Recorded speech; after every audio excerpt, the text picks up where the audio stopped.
Shalom, Bapak Ibu, Saudara-saudari yang terkasih di dalam Tuhan. Mengucap syukur pada Tuhan, pada pagi hari ini kita boleh bersama-sama berkumpul dalam ibadah Kapel Akademik Selasa tanggal 5 September 2023. Mari Bapak Ibu Saudara, kita akan masuk dalam ibadah kita. Saya mengundang untuk bangkit berdiri. Kita akan bersaat teduh sejenak. Firman Tuhan di dalam Mazmur pasal yang ke-62. Hanya pada Allah saja kiranya aku tenang, sebab daripadanya lah harapanku. Hanya dialah gunung batuku dan keselamatanku, kota bentengku, aku tidak akan goyah. Pada Allah ada keselamatanku dan kemuliaanku, gunung batu kekuatanku, tempat perlindunganku. Ialah Allah. Percayalah kepadanya setiap waktu, hai umat, curahkanlah isi hatimu di hadapannya. Allah ialah tempat perlindungan kita. Mari kita bersatu dalam doa. Kami mengucap syukur Tuhan untuk kasih setiamu.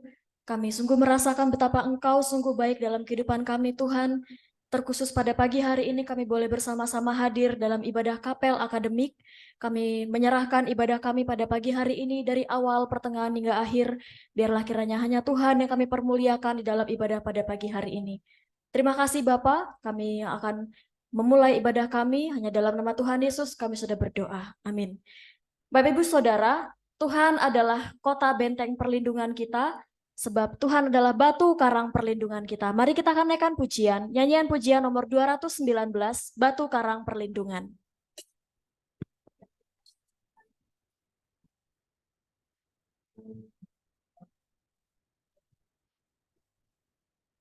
Tuhanlah batu karangku, naungan yang tetap teguh, selamat dari tiap seteru, naungan Allah yang tetap teguh.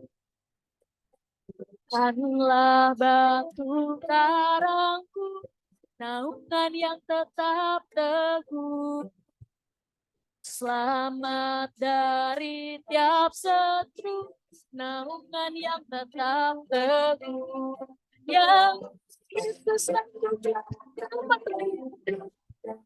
berlindung, perlindungan yang naungan yang tetap teguh. Kita naikkan bait yang kedua, selalu kau di sisiku. Selalu kau di sisiku, naungan yang tetap teguh. Tak ada takut padaku, naungan yang tetap teguh.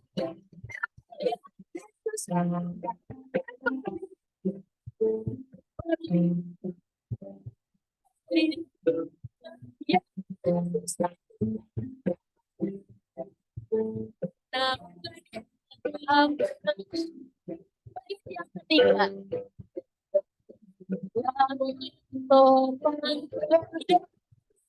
naungan yang tetap teguh, tak bencang perlindunganku, naungan yang tetap teguh.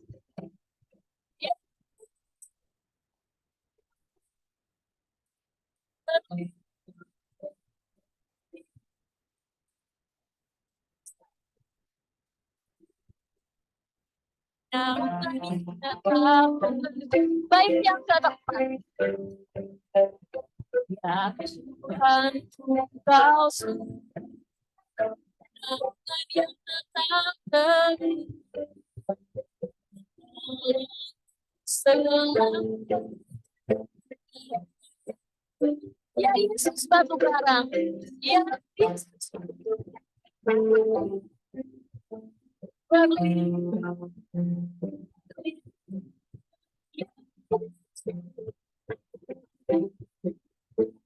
naungan yang tetap, ya Yesus batu karang.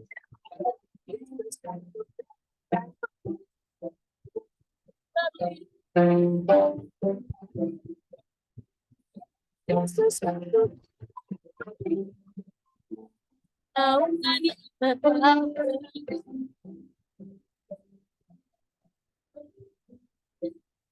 Puji nama Tuhan, silakan duduk kembali. Bapak Ibu Saudara, pada pagi hari ini kita akan bersama diberkati oleh kebenaran firman Tuhan yang akan disampaikan oleh Pendeta Dr. Robi Setiawan MTH. Namun untuk mempersiapkan merenungkan firman Tuhan pada pagi hari ini, kita akan menaikkan pujian Firman Hidup Kekal.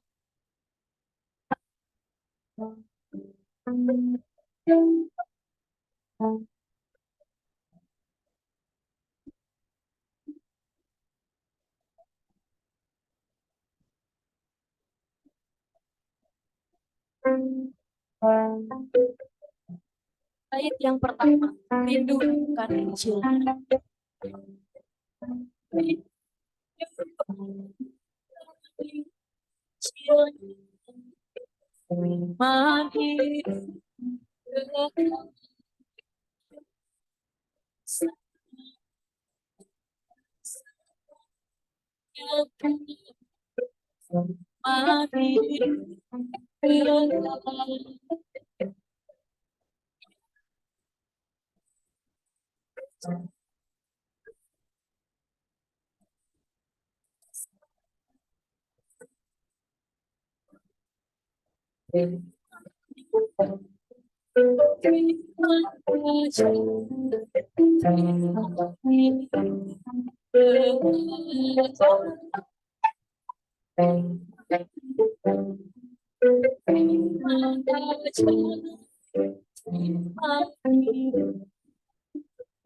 Yang kedua,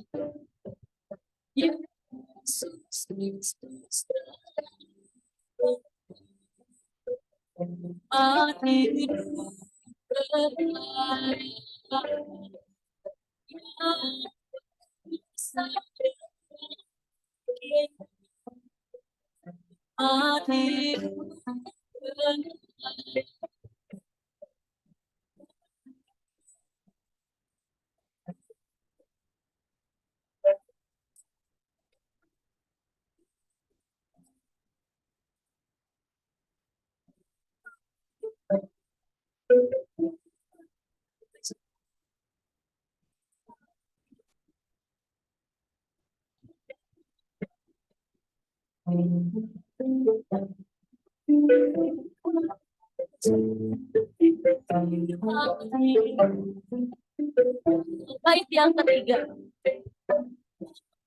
Firman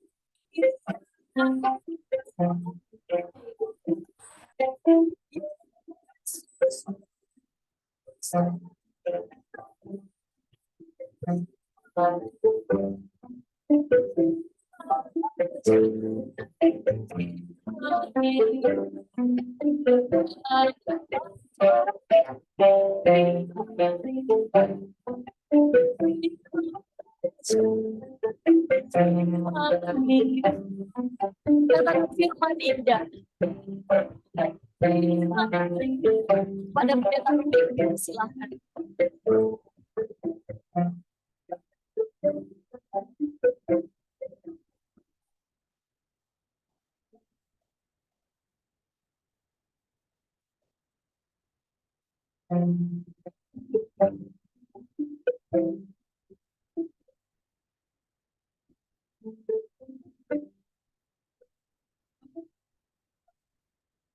Mari kita berdoa.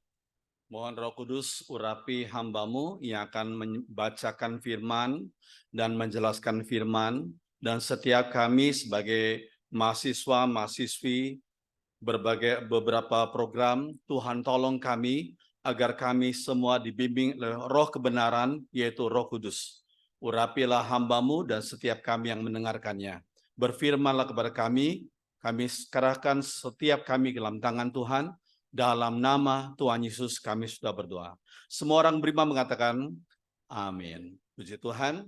Nah, saya diberikan tema atau judul kuasa nama Yesus. Kelihatannya temanya sederhana, tetapi kalau diperdalam banyak sekali. Cuma karena waktunya juga terbatas, saya bagikan sebagian saja. Terus kalian, ada seorang Tidak bisa ya? Bisa. Nah, oke, sekarang. Ada seorang tokoh, seorang jago dalam hal puisi, dalam hal syair ini yang bernama William Shakespeare. William Shakespeare pernah menanyakan satu statement bahasa Inggris, dia bertanya, what is a name?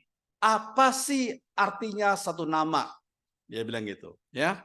Lalu dia kasih contoh, seperti iya, seperti sekuntum mawar, dia bilang, walau diubah namanya, nama mawar bisa diubah namanya, tapi wanginya tuh tetap sama. Itu kata William Shakespeare. Dari kalimat ini kita bisa simpulkan bahwa William Shakespeare tidak menganggap penting itu satu nama. Ya, nama mawar diubah namanya pun tetap wanginya sama, dia bilang.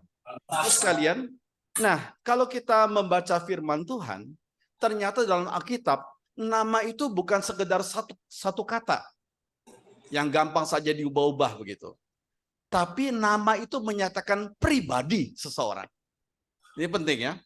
Misalnya saya ambil contoh 1 Samuel 25 ayat 25. Ya, dikatakan, janganlah tuanku indahkan Nabal, orang Dursila itu. Sebab seperti namanya demikianlah ia. Nabal namanya, bebal orangnya. Jadi Nabal itu maknanya bebal. Dan memang menunjukkan karakter orangnya yang memang bebal. Jadi nama itu bukan sekedar satu nama, tapi nama mencerminkan pribadi. Lalu apalagi kita lihat? Iya, bandingkan nama Yosua. Yosua itu artinya juru selamat dalam bahasa Ibrani. Memang Tuhan pakai Yosua untuk memimpin bangsa Israel masuk dan menduduki Kanaan. Ya, nama yang berikutnya adalah nama Yesus. Yesus berarti juru selamat dalam bahasa Yunani.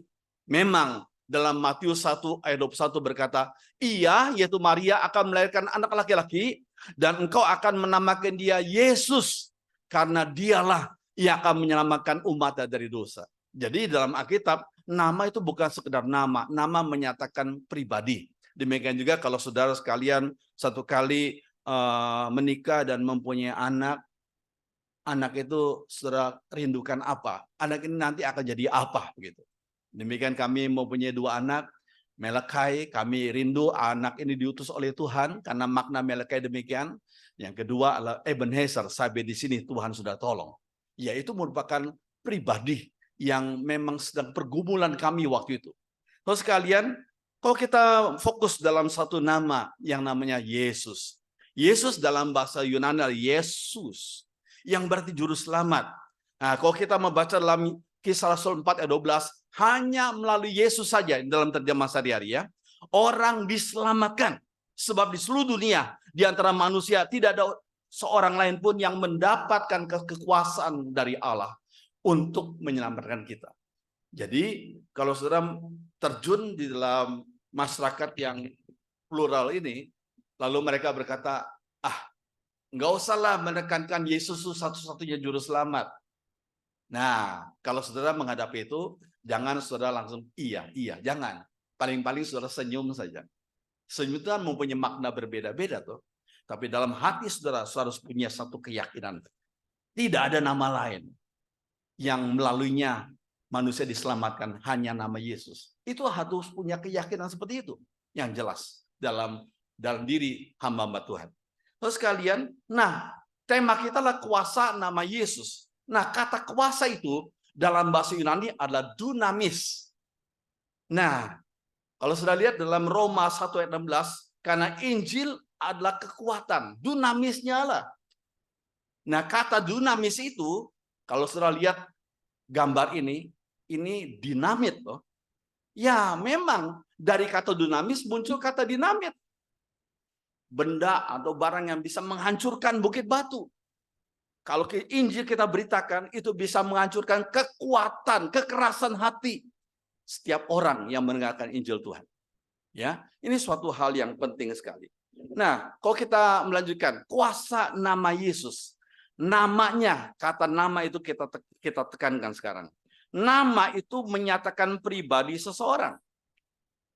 Nama bukan sekedar nama. Nama menyatakan pribadi seorang. Musa itu pernah bertanya tentang nama Tuhan yang mengutus dia. Karena Musa sudah lama tinggal di Mesir, dan Mesir mempunyai penyembahan kepada dewa-dewi yang macam-macam, politeis gitu ya. Sehingga ketika Tuhan memanggil Musa, Musa bertanya, kalau orang menanyakan, siapa nama Allah yang mengutus kamu? Musa bertanya kepada Allah dalam Keluaran pasal 3. Dan Allah menjawab, aku adalah aku. Dalam bahasa Inggris, I am that I am. Tapi dalam bahasa aslinya, Ehye Asyar Ehye. Nah, saudara sekalian, kalau sudah mau tahu nama Ehye Asyar Ehye itu menarik sekali. Aku di sini, aku sungguh hadir, dan aku siap menolong. I'm here, really present, and ready to help. Jadi, ketika Musa bertanya kepada Tuhan, siapa namamu? Tuhan itu mengidentikan dirinya dengan kata kerja yang aktif. Aku di sini. Aku sungguh hadir. Aku siap menolong. Maksudnya adalah jangan menganggap Tuhan itu pasif. Tuhan itu hanya cerita, ya. Tuhan itu pribadi yang pasif. Jangan kita anggap demikian. Karena Tuhan itu adalah pribadi yang aktif, ya, aktif sekali.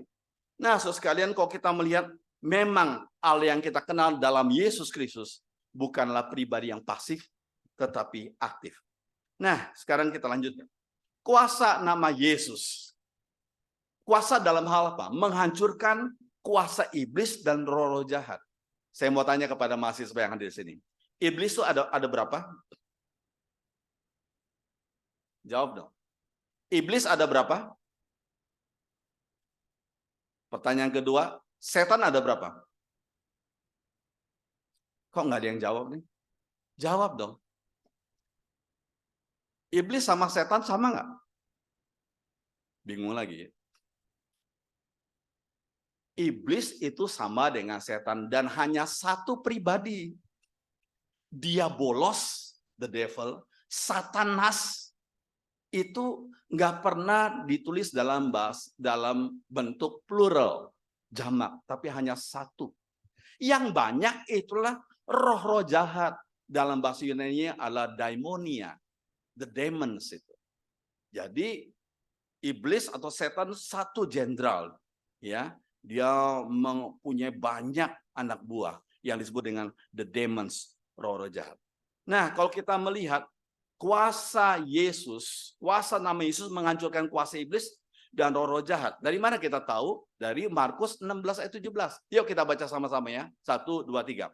Tanda-tanda ini akan menyertai orang-orang percaya. Mereka akan usir setan. Nah, ini keliru.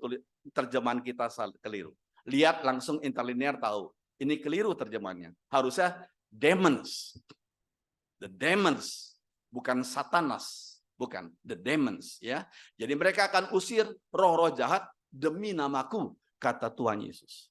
Nah, saudara sekalian, kalau kita melihat ini, maka dari itu, saya pikir setiap mahasiswa, ya, kalau sudah pernah mengalami kuasa nama Tuhan tuh memang luar biasa loh. Kita mungkin cuma dengar, oh nama Tuhan luar biasa. Tapi kalau sudah pernah mengalaminya, maka sudah bisa sungguh-sungguh mengamininya. Ini pengalaman kami tahun 1987. Mungkin sebagian saudara belum lahir ya. Ini saya dengan Bu Diana, melayani mengembalakan di GKMI Kenari Kudus. Ya, Kenari Kudus. Nah, pada waktu saya khotbah minggu sore ya, minggu jam 3 gitu ya. Saya khotbah di depan remaja. Waktu saya mau mulai khotbah, ada seorang anak laki-laki, ya baru muncul dia, baru saya lihat dia datang terlambat, ambil kursi pas duduk di depan saya, dia baru datang. Ya. Terus kemudian saya khotbah, dan laki itu tenang, konsentrasi gitu, tenang. Akhirnya setelah saya selesai khotbah, saya tutup, selesai kebaktian, dan saya kembali ke pastori. Dekat situ, dekat gerejanya. Lalu kepala remajanya, ketua remajanya, Pak Robi, boleh nggak saya membawa teman saya ngomong-ngomong sama Pak Robi? Oh ya silakan. Ternyata yang dibawa adalah remaja itu, laki-laki besar gitu ya, yang saya baru lihat baru datang itu. Kemudian si laki-laki itu berkata, Pak, saya baru usia 17 Pak. Saya nih orangnya belajar ilmu, Pak. Saya ngelmu. Saya berendam di Sungai Bengawan Solo malam-malam untuk dapat kekebalan. Ya, saya pernah di Simpang 7 Kudus, pernah dikerubutin sama 10 orang laki-laki. Saya kalahkan mereka dengan ilmu saya. Saya pernah hipnotis beberapa ekor anjing herder besar-besar dan semua anjing itu rubuh. Dan saya datang ke sini, Pak, bukan untuk berbakti, Pak. Saya bukan orang Kristen. Saya datang ke sini mau coba ilmu saya mau hipnotis Bapak. Hati-hati ya. Ternyata kalau kita khotbah ada orang yang coba-coba gitu loh. Saya mau hipnotis Bapak. Oh ya? Saya pandang Bapak. Makanya saya duduk pas di depan Bapak. Saya pandang. Ternyata keluar air mata. Saya konsentrasikan, saya pandang lagi Bapak. Lebih banyak air mata. Dia bilang, kok begini ya? Terakhir saya coba yang ketiga. Ternyata lebih banyak air mata. Terus dia tanya, Pak, saya sudah belajar ilmu. Tapi saya rasa ilmu saya kalah sama ilmu Bapak. Tolong Pak, saya diajarin ilmu Bapak. Bapak tuh ngelmu di mana? Dia tanya gitu. Ya saya ketawa, saya nggak punya ilmu apa-apa. Saya hanya percaya Tuhan Yesus kok.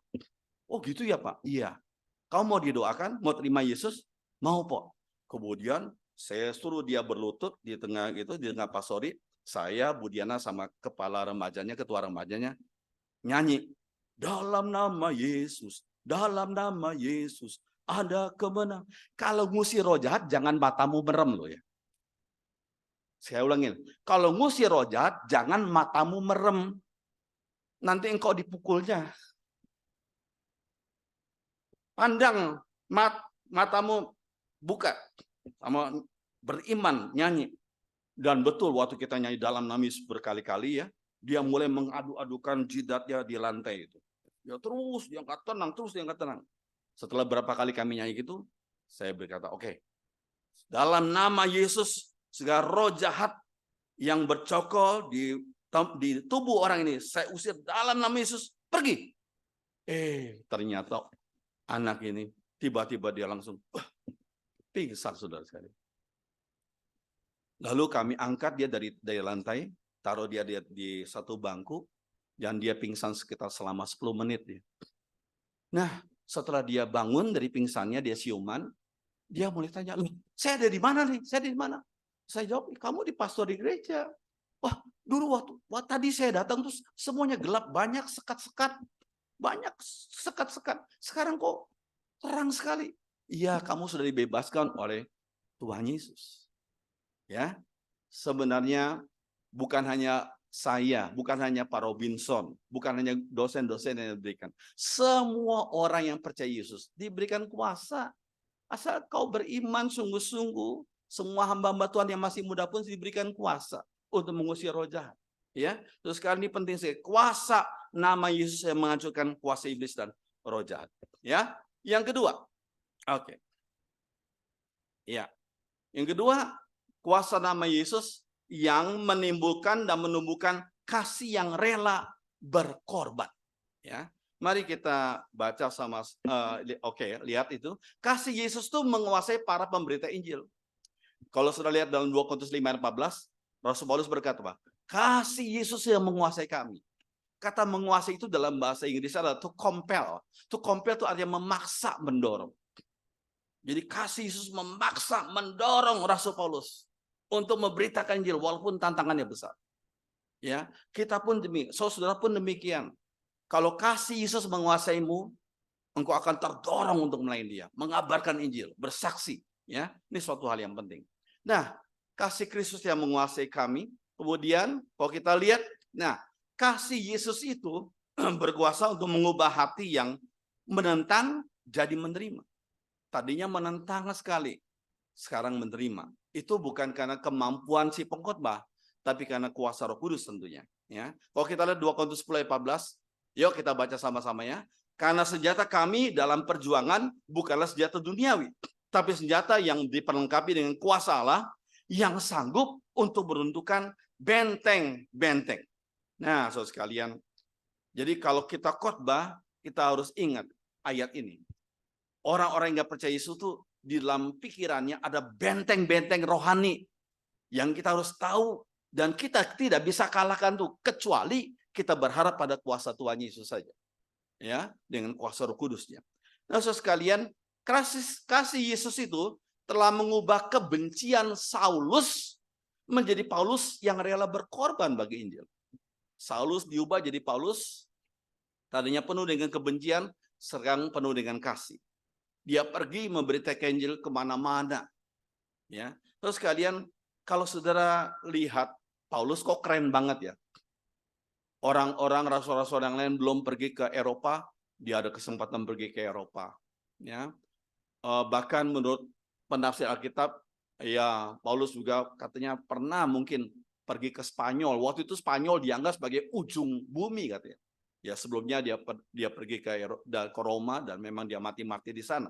Terus sekalian, nah kalau kita perhatikan, pergi kemana-mana pada waktu itu nggak semudah dan tidak secepat sekarang. Ya sekarang naik plane cepat asal ada uang aja ya. Waktu lalu kemana-mana pergi dengan kapal laut dan tidak setiap hari. Ya. Maka dari itu Markus yang kok kita lihat kisah Rasul itu ya, melihat, kok keren banget ya. Seperti Om Paulus itu doa, khotbah, keren banget. Pergi kemana-mana, dia berkata kepada Paulus, Om, boleh nggak saya ikut? Oh boleh saja, silakan. Ini Markus yang muda ya. Ternyata di Pamfilia mereka menghadapi tantangan, pergumulan berat. Nah, Markus nih sebagai anak mama. Ketika dia mengalami pergumulan berat, Markus berkata dalam hatinya, I remember my mama. Aku ingat mamaku. Dia pulang dia. Ya. Dan Paulus waktu itu jengkel sekali sama Markus. Kamu sudah bertekad mau ikut, sekarang pulang. Akhirnya dia bertekad nggak akan terima lagi Markus ya. Tapi ada terjadi rekonsiliasi setelah itu ya. Jadi memang saudara sekalian menghadapi tantangan itu biasa bagi orang-orang yang membawa Injil Tuhan. Ya, saudara sekalian, kuasa nama Yesus itu memang bisa mengubah kuasa rohani ya yang ada di dunia ini. Nah, yang ketiga, saya cepat saja. Kuasa nama Yesus menghancurkan hati yang keras jadi lembut. Ya, hati yang keras jadi lembut. Terus kalian, kasih itu ternyata bisa menghancurkan hati manusia yang keras, penuh kebencian. Saya teringat akan kesaksian daripada Bapak Yonggi Cho almarhum ya, seorang pendeta ya dari Korea ya. Terlepas dari apapun, mungkin pengajaran beberapa yang kurang benar, tapi dalam hal lainnya dia memang bagus ya. Tuhan pernah pakai dia ya. Ketika Tuhan utus dia untuk mengabarkan Injil ke Jepang. Wah, dia terus terang bilang, saya tidak senang orang Jepang. I don't like Japanese. Kenapa? Karena waktu Perang Dunia Kedua, orang-orang Jepang pernah menjajah orang Korea, menyetubuhi gadis-gadis Korea ya. Waduh, luar biasa ya. Mereka jadi benci sekali orang Korea dan terhadap orang Jepang. Dan Yonggi Cho disuruh Tuhan untuk pergi beritakan Injil kepada orang-orang Jepang. Sehingga waktu dia dipanggil, saya persilakan Bapak Yonggi Cho untuk menyampaikan firman kepada orang Jepang. Hal pertama yang dia ucapkan apa? Secara jujur, saya tidak senang undangan ini. Secara jujur, saya harus berkata, saya sebenarnya nggak senang sama orang Jepang. Saya membenci orang Jepang karena pengalaman sejarah waktu lalu. Saya berdoa, Tuhan berikan saya cinta kasih agape. Tolong saya bisa mengampuni orang-orang Jepang. Wah, ternyata sebelum khotbah terjadi rekonsiliasi antara Yonggi Cho dengan jemaat Jepang yang hadir di depannya itu. Dan mereka berpelukan. Baru kemudian dia khotbah. Terus kalian memang kasih itu bisa menghancurkan hati manusia yang keras, penuh dengan kebencian. Ya. Nah, sekalian, mari kita baca 2 Korintus 10 ayat 4. Karena senjata kami dalam perjuangan bukanlah senjata duniawi, tapi senjata yang dilengkapi dengan kuasa Allah yang sanggup meruntuhkan benteng-benteng. Ya, saudara sekalian, kuasa dan kasih Kristus dapat meruntuhkan benteng-benteng kebencian dan kesombongan. Ya, saudara sekalian, kasih itu punya kuasa loh. Jangan main-main loh. Kasih itu punya kuasa. Kasih bisa mengubah orang yang keras hati, yang sombong, diubah oleh kasih. Kalau kita melayani dengan kasih yang jujur, yang tulus ya, maka Tuhan akan menyatakan kuasanya lewat kasih yang kita nyatakan. Nah sekalian, selanjutnya, kebencian tuh berakibat kehancuran bagi bangsa lain. Ya ini kita sering dan sudah sering lihat ini. Ya kita lihat contoh orang ini ya. Orang ini seperti Charlie Chaplin. Ya. Tahu ya apa kemiripan orang ini dengan Charlie Chaplin? Kalau kita lihat Charlie Chaplin, kumisnya selalu di sini kan? Orang ini sama kumisnya di sini. Ya. Tapi sikapnya jauh sekali beda ya antara Hitler sama Charlie Chaplin. Lalu sekalian, dan ternyata ambisi dia untuk membuat negara Jerman menjadi luar biasa berkuasa, hanya dia kalah dan dia bunuh diri. Ya. Lalu sekalian, kalau kita mempelajari firman Tuhan, hanya sang raja damai yang mengasihi dan bisa membangun. Ya. Dia adalah raja damai. Ya. The Prince of Peace. The raja damai yang mengasihi dan itu bisa membangun. Ya. Nah, kalau kita melihat ayat ini ya, yuk kita baca sama-sama ya, Yesaya 2 ayat 4. Ia akan menghakimi antara bangsa-bangsa dan memutuskan perkara antara suku-suku bangsa. Pedang akan ditempah menjadi bajak dan tombak dijadikan pisau pemangkas. Bangsa-bangsa tidak lagi saling menyerang, tidak juga bersiap-siap hendak berperang. Ini bagus sekali ayat ini. Dan mungkin sebagian orang nggak suka, maunya khotbahnya perjanjian baru saja. Tapi kalau perjanjian lama agak susah ya. Tapi ayat ini luar biasa indahnya. Ini tentang kalau Tuhan menguasai bangsa-bangsa di dunia, maka akan terjadi perdamaian. Di sini dikatakan apa? Pedang, alat untuk membunuh, akan ditempa menjadi bajak. Bajak. Ya. Dan tombak akan dijadikan pisau pemangkas. Semua itu alat-alat pertanian. Ya. Bangsa-bangsa tidak lagi saling menyerang, tidak juga bersiap-siap hendak berperang. Ya. Terus sekalian, kita lihat lagi. Adu otot berakibat balas dendam yang menghancurkan dan gak ada habisnya. Kalau sudah lihat film-film silat itu ya, silat dari Cina ya, dari China ya. Itu seorang guru kalau punya 10 jurus, dia akan mengajarkan 9 jurus kepada muridnya. Kenapa enggak 10 jurus? Karena dia khawatir kalau saya ajarkan semuanya, nanti muridnya kurang ajar, dia akan dibunuh. Makanya 9 jurus saja. Nah, kalau gurunya meninggal, digantikan oleh muridnya cuma 9 jurus kan? Punya lagi murid lagi, yang diajarkan cuma 8 jurus. Dipikir berikutnya sampai selesai habis semua jurus ya. Sampai ada orang tertentu yang cari, mungkin menggali, ini dia buku yang lama ini. Ini ada 10 jurus ini. Ya, begitu ya. Nah, itu kisahnya demikian. Nah, kekuatan kasih itu menghasilkan pengampunan yang membangun. Kasih itu memang membangun. Ya. Terus sekalian, kok kita melihat selanjutnya. Nah, ini. Nah, kita akan lihat, saya ingin sedikit sharing aja tentang satu buku yang namanya The Hiding Place. Ditulis oleh seorang yang terkenal sekarang sudah meninggal ya. Namanya Corrie ten Boom. Nah, kalau sudah baca salah satu tokoh gereja-gereja ya, yang hidup abad 20, itu salah satunya adalah Corrie ten Boom. The Hiding Place. Tempat untuk bersembunyi. Ya. Nah, saya sharingkan sedikit kisahnya. Dia bilang gini, pada suatu malam dia bilang, pada bulan Mei 1942, seorang perempuan mengetuk-ketuk pintu rumahnya. Rumah daripada keluarga The Ten Boom ini.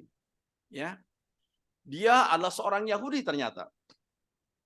Yang suaminya baru saja ditangkap ya, oleh Nazi waktu itu. Ya. Respon Casper ten Boom, ayah daripada Corrie ten Boom, dia seorang yang membuka toko jam ya, jam. Ya. Responnya bagaimana? Dalam keluarga ini semua umat Allah disambut. Ayo silahkan, kamu lari, coba kami sembunyikan.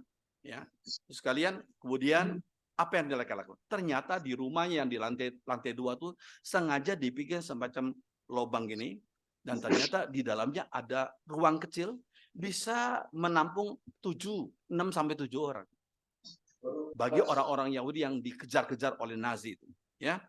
Nah, kebutuhan persembunyian bagi orang-orang Yahudi disediakan oleh keluarga ini, ya. Suatu tembok palsu dibuat di kamar Kori untuk tempat orang-orang Yahudi bersembunyi, ya.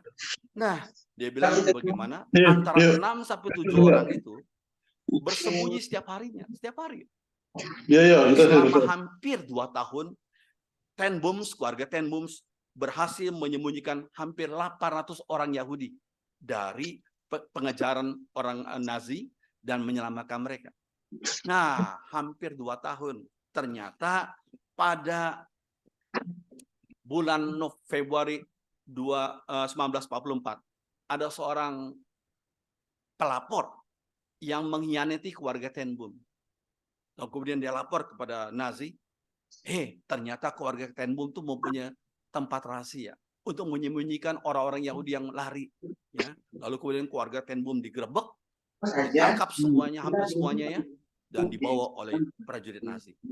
Dan sang ayah, ini ayahnya ini, ya, ini orang yang mirip seperti orang Yahudi ya.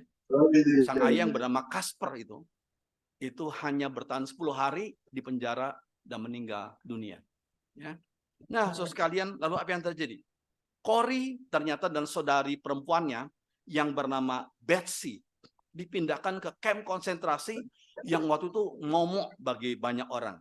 Itu kamp konsentrasi di Ravensbrück, ya, di dekat Berlin, Jerman. Itu kamp yang sadis, ya. Nah, ternyata di kamp yang sadis itu Kori dan Betsy itu bersaksi tentang kasih Kristus kepada semua napi. Banyak yang terima Yesus sebagai juru selamat, ya. Namun ternyata penjara begitu menyiksa kakak daripada Kori, ya, Betsy ini, sehingga Betsy meninggal dunia karena menderita sakit di penjara, ya. Nah, akhirnya Kori sendiri yang bertahan di penjara. Tapi luar biasa, ternyata Kori Tuhan pakai untuk memberitakan Injil, bersaksi kepada orang-orang di penjara itu, ya. Nah, setelah 11, ya, meski kondisi penjara sangat berat, Kori itu tetap bersaksi. Orang-orang tertarik pada cerita yang dia sampaikan dan pada kasih yang dinyatakan. Jadi bukan hanya dia omong, tapi dia buktikan lewat tingkah lakunya, ya. Nah, dia menyatakan satu hal yang sungguh memalukan. Dia bilang gini, ketika saya berada di kamp konsentrasi itu, satu hal yang paling buruk yang kami alami adalah kami harus lepas semua pakaian kami dan berdiri di hadapan orang-orang Jerman. Telanjang bulat. Itu sungguh-sungguh membuat dia menjadi luar biasa trauma, ya. Dia bilang mulanya saya menolak. Tapi dia bilang tiba-tiba saya lihat Yesus di atas salib. Alkitab menuliskan mereka mengambil bajunya, baju Yesus, dan menggantungnya telanjang. Oh, dia bilang, oh, Tuhanku juga pernah ditelanjangi ya, di salib, ya. Kemudian dia, walaupun terpaksa, dia harus mengikuti segala permintaan prajurit itu, ya. Dan saya tahu, dia bilang, ia tergantung di atas salib untuk saya yang berdosa. Ingatan itu membuat saya sangat memuji namanya. Ini seorang yang di penjara, ya, nggak main-main, bukan orang yang hidup enak-enak di luar, ya. Nah, ternyata Kori diizinkan Tuhan untuk mengalami penjara selama 11 bulan. Kenapa demikian? Karena ternyata Tuhan izinkan sipir penjara salah sebut nama. Ada kan beberapa orang yang karena penyakit mungkin, oke, boleh kamu keluar. Ternyata ada satu orang yang salah sebut nama, harusnya orang lain, tapi yang disebut adalah Kori Ten Boom. Sehingga Kori Ten Boom setelah 11 bulan di penjara, dia bisa dilepaskan. Dan dikatakan dalam kehidupannya, lebih dari 33 tahun, Kori telah berkunjung kepada lebih dari 60 negara. Membawa banyak orang kepada keselamatan. Ya. Kori lahir tahun 1892 dan meninggal tahun 1983 di California. Nah, ini satu hal yang penting kalau sudah lihat biografi The Hiding Place, tempat bersembunyi, itu buku internasional yang bestseller ya, bestseller. Ya. Lalu, nah ini ada satu pengalaman yang dia katakan. Pada suatu hari dia bilang tahun 1947, ketika berbicara tentang pengampunan di satu gereja di Berlin, Jerman, Corrie mengutip Matius 6 ayat 15. Tetapi kalau kalian tidak mengampuni kesalahan orang lain, Bapamu di surga juga tidak akan mengampuni kesalahanmu. Berarti apa? Tuhan Yesus mengajar kita untuk mengampuni kesalahan orang lain. Walaupun orang itu kita benci banget. Nah, terus dia bilang apa lagi? Lalu setelah dia baca dan khotbah itu, selesai ibadah, ada seorang pria yang datang kepada Corrie dan berkata, Miss Ten Boom, saya gembira bertemu dengan Anda. Apakah Ibu ingat saya? Lalu Corrie mulai pikir-pikir, ingat-ingat. Ya, dia bilang, dia pandang orang itu, oh betul. Ini adalah pria yang dulunya adalah seorang prajurit yang menyiksa dia di kamp konsentrasi waktu Perang Dunia Kedua itu. Wow, orang ini jahat banget. Lalu orang itu melanjutkan percakapannya. Dia bilang apa? Sekarang saya sebagai orang Kristen, Bu, saya telah bertemu dengan Tuhan Yesus. Saya tahu ada pengampunan untuk semua dosa saya yang saya lakukan itu. Saya telah diampuni untuk semua kejahatan yang pernah saya lakukan. Saya telah minta Tuhan untuk beri kesempatan bertemu dengan para korban kejahatan perang yang saya pernah lakukan bagi mereka kejahatan itu. Sekarang saya mohon kepada Ibu. Ibu Corrie, bersediakah Anda mengampuni saya juga? Ini perkataan pria yang tadi begitu jahat, begitu sadis kepada Corrie. Tentunya Corrie sebagai seorang manusia, nggak langsung dia berkata, udah saya ampuni. Oh enggak, itu pengalaman yang begitu traumatis ya. Lalu bagaimana sikap Corrie? Setelah dia bergumul, dia berkata gini, berdasarkan kemampuanku sendiri, aku nggak dapat mengampuni Bapak. Aku benci kepada Anda. Karena Anda telah begitu menyiksa kami, termasuk menyiksa aku. Tapi dia bilang gini, namun aku teringat Roma 5 ayat 5. Karena kasih Allah telah dicurahkan dalam hati kita oleh Roh Kudus. Aku berdoa ya Tuhan. Terima kasih Bapak. Kasih-Mu lebih kuat dari kebencian. Kasih-Mu lebih kuat dari kebencianku. Kita benci satu hal yang manusiawi. Kita nggak senang satu hal yang manusiawi. Tapi apakah kasih Bapak melebihi kebencian yang setiap manusia punyai? Terus kalian, lalu kemudian seketika itu juga kata Corrie, aku dibebaskan dan dapat berkata kepada orang itu, mantan prajurit Nazi itu, brother, berikan tanganmu. Lalu aku berjabat tangan dengan dia. Saya rasa kasih Allah mengalir melalui tangan-tangan saya. Luar biasa, terjadi rekonsiliasi. Lalu dia bilang apa? Pengalaman pengampunan itu ternyata saya pernah alami beberapa kali. Ini sekian tahun yang lalu, saya lupa tahun berapa ya? Tahun 2000, tahun 2001 ya dia. Saya khotbah di GKMI Semarang, Jalan Pemuda ya. Sudah mungkin pernah lewat itu Jalan Pemuda. Baru saja jadi diresmikan gedung itu, gedung besar ya. Lalu waktu saya turun dari ibadah itu, tempat ibadah itu, saya mau naik mobil saya. Ternyata saya lihat, loh, kok ban belakang kiri mobil saya kok kempes. Kempesnya betul kempes, betul. Padahal tuh yang saya tahu itu mobil saya adalah bannya ban yang apa namanya? Yang apa istilahnya? Yang enggak ada, ya, yang tubeless ya. Kok bisa kempes sekali? Lalu kemudian ada seorang yang biasa bantu kami di gereja, Pak, maaf Pak, saya lihat langsung kok Pak.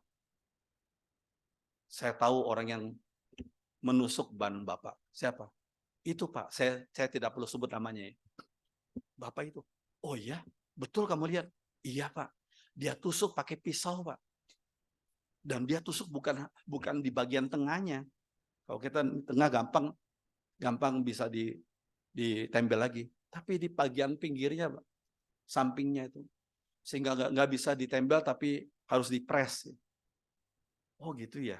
Ya udah, saya ganti dengan ban serep, saya bawa ke penanaran ya untuk dipres. Terus saya ingat orang itu. Saya berdoa dalam hati, Tuhan bantu saya, Roh Kudus kuatkan saya untuk bisa mengampuni orang itu. Maaf ya, saya tidak pernah mengutuki orang itu. Saya nggak pernah. Karena orang itu sudah cukup lama kami kenal. Tapi saya hanya bertanya aja, kok orang itu begitu jahat sama saya, benci saya. Beberapa bulan setelah itu, saya lupa, nggak sampai setahun, berapa bulan setelah itu. Lalu ada telepon, Pak Robi, tolong doakan. Ada yang sakit, Pak. Siapa? Bapak itu sakit. Kenapa? Dia mengalami masalah di perutnya, Pak. Sekarang dia di Tlogorejo, gedung yang lama ya, nggak seperti yang sekarang ini. Tlogorejo. Oh iya. Kemudian saya telepon seorang majelis untuk dampingi saya. Oke, kita janjinya jam segini kita datang ke Tlogorejo. Waktu kami berdua ketok pintu kamarnya, dia kaget banget Bapak itu. Kaget, Pak. Pak Robi. Oke, terus kita ngomong-ngomong sebentar, terus kita doakan. Habis kita doakan, kan saya kalau doa saya maju ke depan, saya pegang, saya tumpang tangannya. Setelah saya doakan, Bapak itu langsung peluk saya punya perut. Dia sambil duduk di atas bed ya, dia peluk sampai dia nangis. Laki-laki, saya tahu dia tuh orang keras, tapi bisa nangis begitu segugukan ya. Sampai ini saya basah kayak orang ngompol gitu ya. Itu oleh air mata dia. Setelah dia nangis berapa menit, dia bilang, Pak Robi minta maaf ya, minta maaf ya. Ya Pak, saya bisa datang ke sini karena saya sudah memaafkan Bapak dengan pertolongan Tuhan. Dia tidak sebut dah perbuatan apa yang jahat yang dia lakukan, tapi dia bilang, udah cukup lah. Saya Pak Robi minta maaf. Dia bilang, ya saya maafkan Bapak. Udah gitu kita doa lagi, kita ngomong-ngomong lagi, kemudian saya pamit. Ya nggak lama kemudian karena dia mengalami sakit di ususnya, kanker gitu ya. Dia nggak lama kemudian mungkin nggak sampai sebulan dia dipanggil Tuhan. Saya tidak berkata karena dia tusuk ban saya dia kena kanker, tapi saya percaya Tuhan yang Maha Kuasa, dia adalah Allah yang adil, tapi dia juga Allah yang maha kuasa juga ya. Jadi kita tidak perlu membenci orang yang menjahili kita, tapi kita serahkan pada Tuhan saja karena Tuhan yang tahu segala sesuatu ya. Jadi saya pikir itulah yang kita perlu pelajari pada saat ini tentang kasih itu ya. Nah, saudara sekalian, saya pikir cukup sampai di sini saja. Mari kita berdiri sekalian, tolong pemain musik nyanyikan lagu Mandy Day, mengasihi lebih sungguh.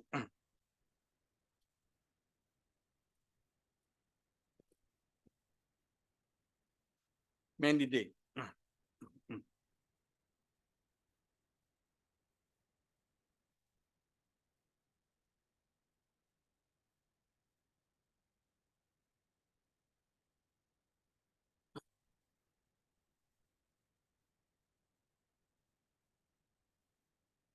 D, bisa.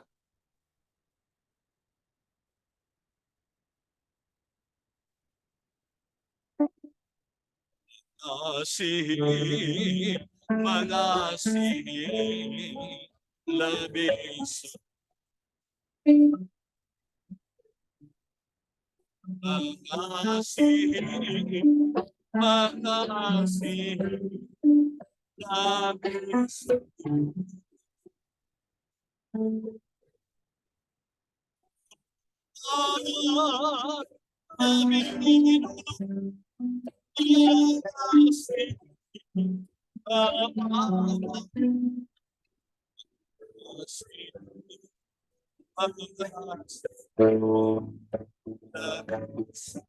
ampuni.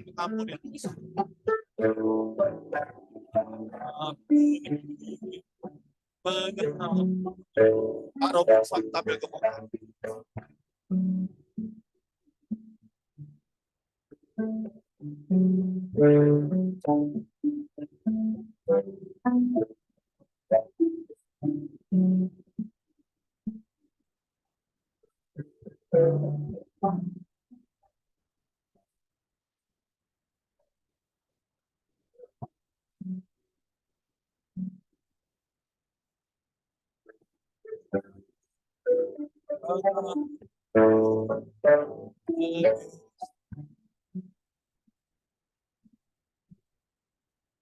Nah, saudara, dalam sikap berdoa, kita telah mendengarkan firman Tuhan.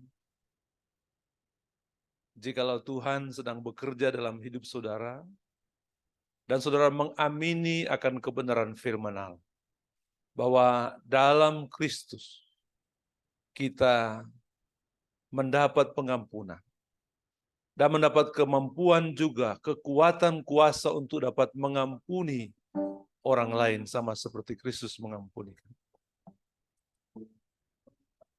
Berdoalah kepada Tuhan.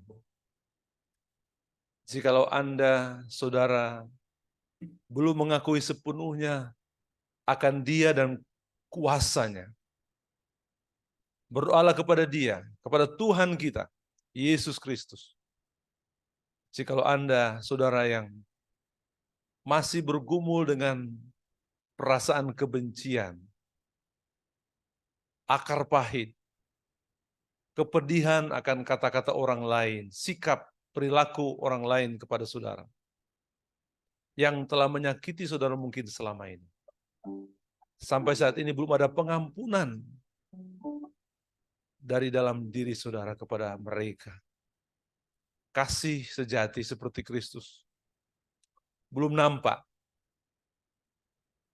Berdoalah kepada Tuhan.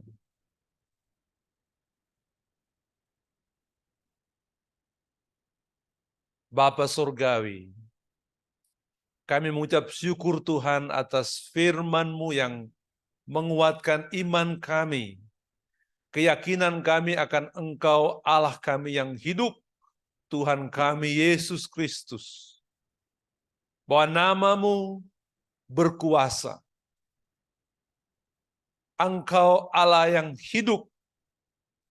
Engkau berkuasa untuk mengubah kami Tuhan. Orang-orang berdosa dengan keselamatan yang Kau berikan, pengorbanan-Mu yang luar biasa di kayu salib dan kebangkitan-Mu dari antara orang mati.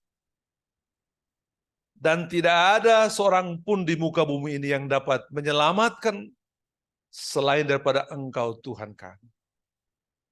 Ya Tuhan, kami berdoa juga dengan firman-Mu yang menguatkan dan kebenaran yang telah disampaikan, bahwa di dalam Engkau Tuhan ada kuasa, bukan hanya pengampunan bagi kami orang berdosa, tapi juga kuasa yang Kau berikan kepada kami, kemampuan yang Kau berikan kepada kami untuk dapat menerima orang lain, untuk dapat mengasihi, mengampuni orang yang melakukan kesalahan atau bersalah kepada kami. Ya Tuhan, hanya dengan kuasa nama-Mu saja, hanya dengan kekuatan dari Roh Kudus saja, dari Engkau Allah kami, yang sanggup menghancurkan kebencian, kemarahan, ketidakmampuan untuk mengampuni, ketidakmampuan untuk membangun hubungan yang baik. Terima kasih Tuhan atas firman. Berkatilah Pendeta Dr. Robi Setiawan dalam pengajaran, dalam tanggung jawabnya sebagai dosen, sebagai pendeta gembala sidang, dan pelayanan-pelayanan lain yang Kau percayakan kepada beliau. Kami semua diberkati.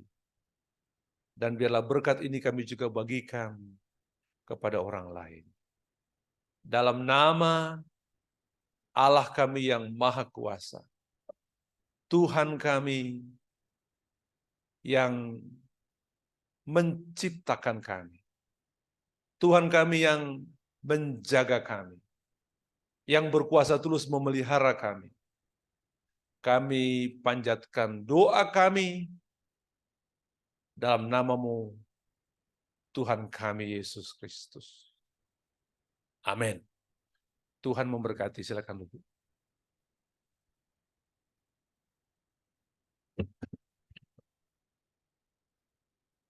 Terima kasih untuk berkat firman Tuhan yang disampaikan oleh Pendeta Robi. Saya yakin itu juga memberkati kita semua sebagai anak-anak Tuhan untuk semakin menghayati nama Yesus sebagai juru selamat dan mampu mengasihi dan mengampuni orang lain di sekitar kita. Tiba saatnya kita akan menyimak beberapa pengumuman untuk hari ini. Petugas untuk ibadah kapel pada hari Rabu tanggal 6 September tahun 2023, MC akan dilayani oleh Saudari Abelia Yosi, singer oleh Saudari Rahel dan Saudara Yulianto, untuk musik Saudara Noval, Saudara Yotam, Saudara Ferdi, Saudara Nando, multimedia Saudara Matthew, dan sound system oleh tim sound. Baik, bila pelayanan kapel yang terjadwal berhalangan, bisa segera mencari pengganti kemudian menghubungi koordinator dan dihimbau kepada seluruh mahasiswa baik S1, S2 maupun S3 dapat mengikuti doa pagi di Aula Frank Lewis untuk yang tinggal di asrama dan yang online melalui Zoom untuk yang berada di luar kota. Sekian pengumuman, kita akan menutup ibadah kapel kita dalam doa. Dimohon dengan kasih untuk Ibu Dr. Eko boleh menutup kita dalam doa.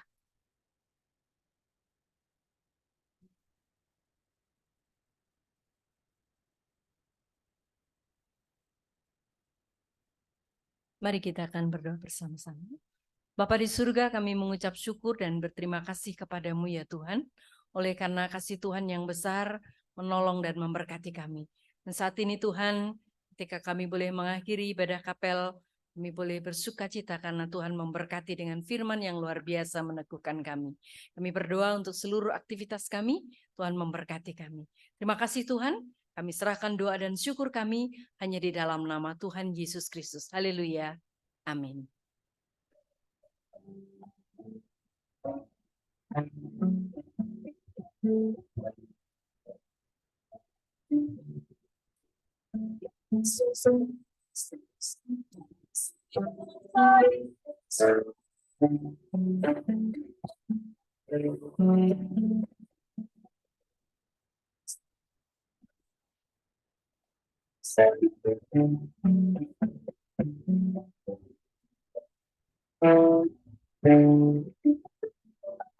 Ibadah kapel telah selesai. Selamat beraktivitas. Tuhan Yesus memberkati.